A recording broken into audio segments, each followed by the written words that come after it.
ئەکادیمیای مێگامایند پلەس بۆ پەروەردە و ڕاهێنان و ڕاوێژکاری کتێبی دەنگی ژمارە 1 وانەکانی ژیان 333 وانە لە نووسینی هیمداد عبدالقهار محمد لە بڵاوکردنەوەی دەستگای بڕیار بۆ چاپ و بڵاوکردنەوە. بەشی 4 وانەی 151 فێربوون لە دەست خۆتە، بۆیە بە دوای بیانوودا مەگەڕێ بۆ فێر نەبوون.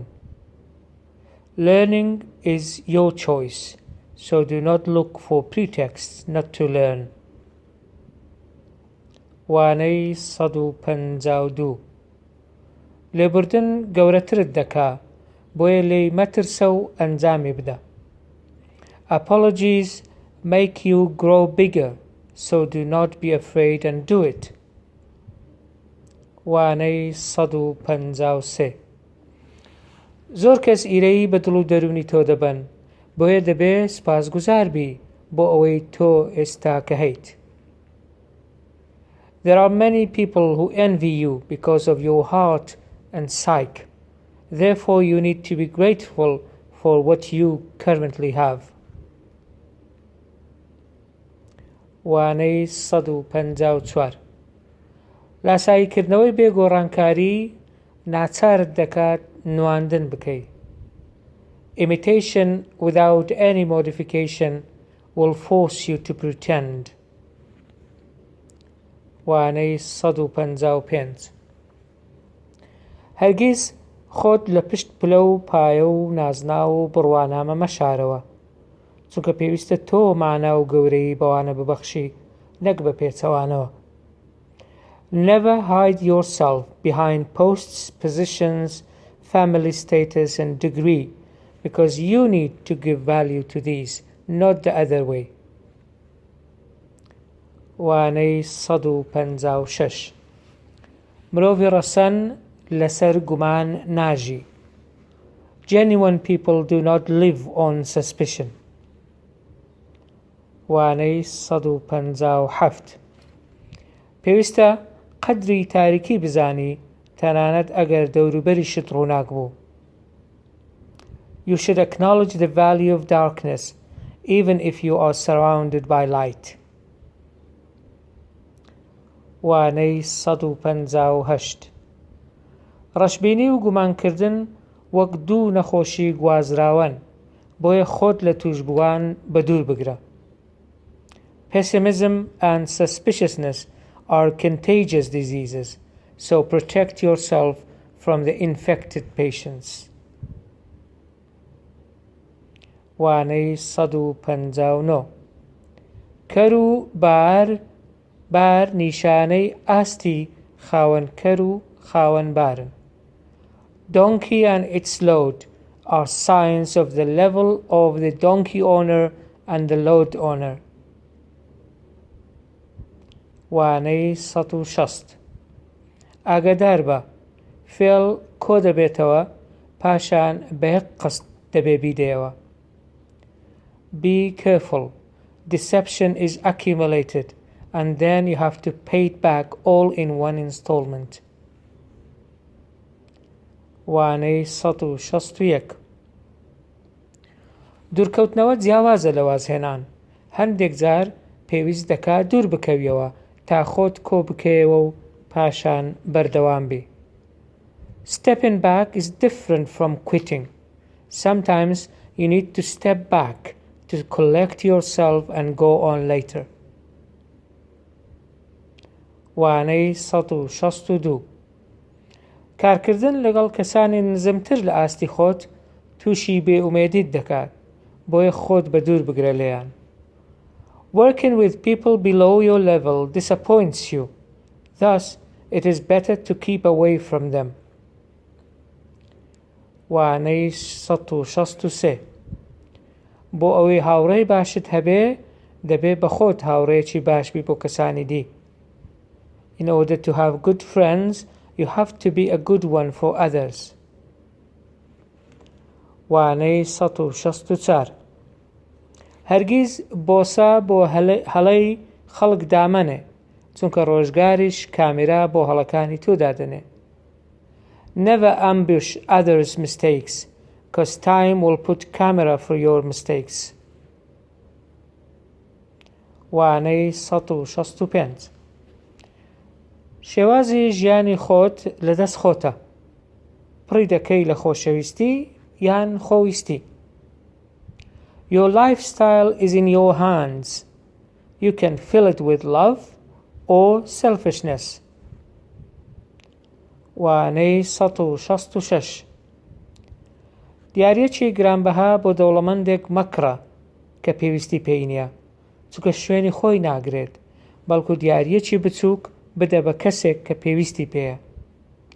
Do not buy an expensive gift for a rich man who does not need it, because it will fill no gap. Instead, buy a small gift to someone who really needs it. وانەی 167 ئەوەی ئەرکی خۆتە بیکە بە چاکە بەسەر خەڵکیدا مەیفرۆشەوە. Do not sell to others what your responsibility is to do.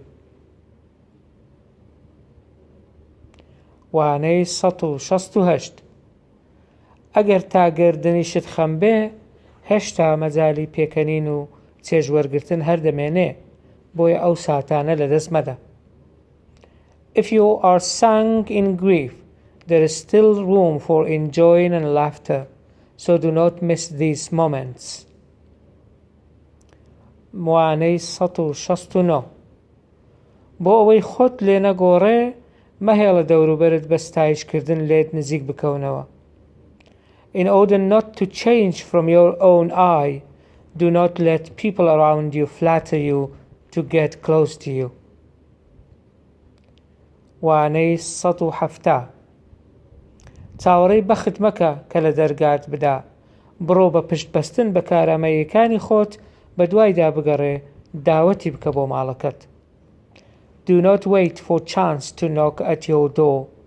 Based on your skills, go search for it and invite it to your home. وانەی 171 خۆ بە گەورەزانین و هەڵەشەیی دوو پەتای کوشندن لە کارجێڕیدا. Arrogance and making haste are two plagues in administration. وانەی 172 ئەگەر ناچار بووی کار لەگەڵ درۆزن بکە باشترە نەوەک لەگەڵ درۆزان. If you were obliged, work with liars is better than with a lie expert. وانەی 173 لەبیر مەکە خەڵک بە گەمژەزانین گەمژەییە. Remember, to see people as stupid is stupidity. وانەی 174 لێمەگەڕێ کەس بتکاتە زمان حاڵی خۆی. Do not allow anyone to make you his spokesperson. وانەی 175 بۆ هەڵسەنگاندنی دروست پشت بە پێوەری هەمیشەیی ببەستە نەک پێوەری کاتی.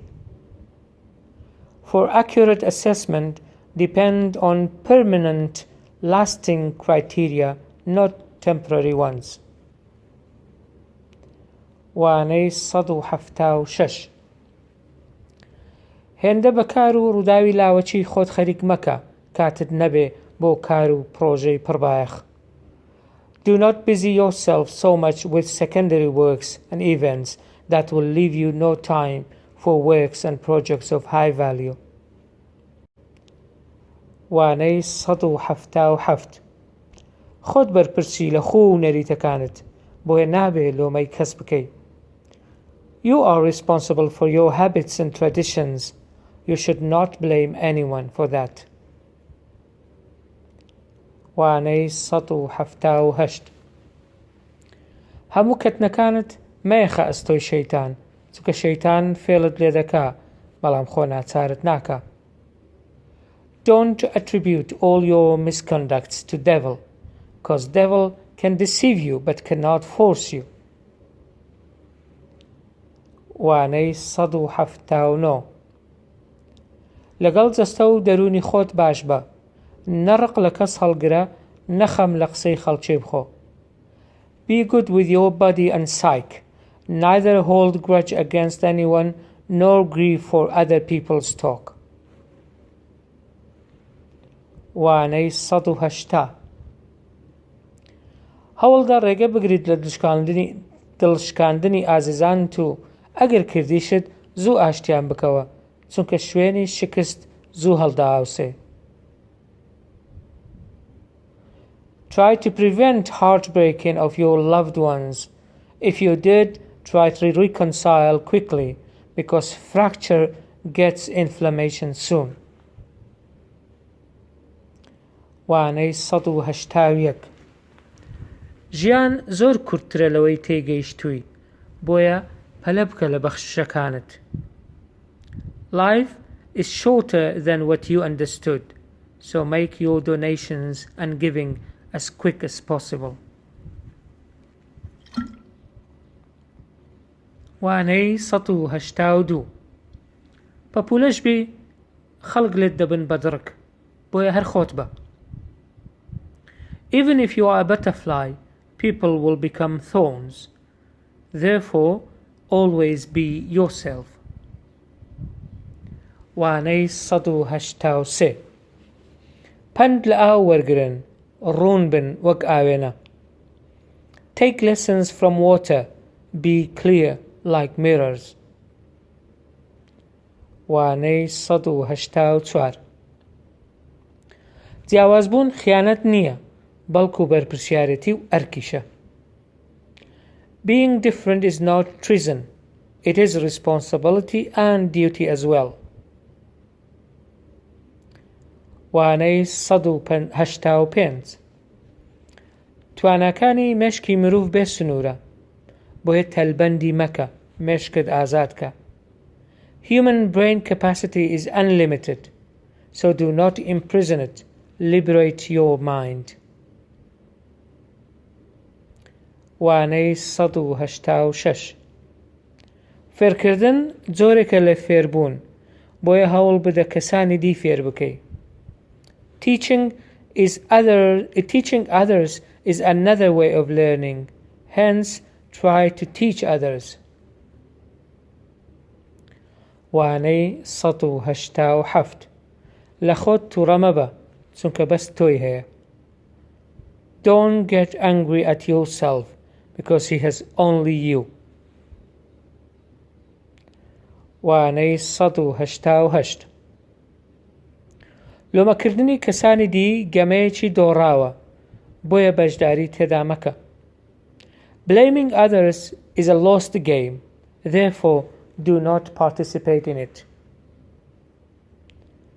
وانەی ١٨٩ چاو حاکمێکی نادات پەروەر و گوێ شاهیدێکی کەڕە، بۆیە تەنها بە عەقڵ حکم بدە.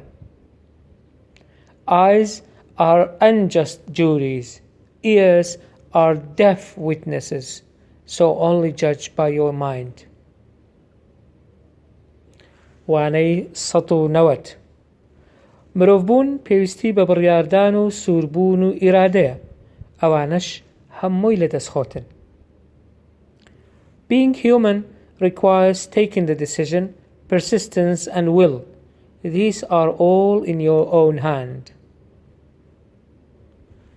وانەی ١٩١ پەیامی پۆزیتیڤ بنێرە بۆ مێشکت، ئەویش بەو جۆرە ئیش دەکات.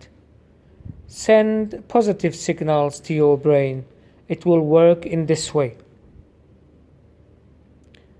وانەی ١٩٢ کلتوری لێبوردەیی لەگەڵ ناخی خۆتدا دەست پێ بکە، چونکە کە نەتوانی لە خۆت ببووری، ناتوانی لە کەسانی دیش ببووری.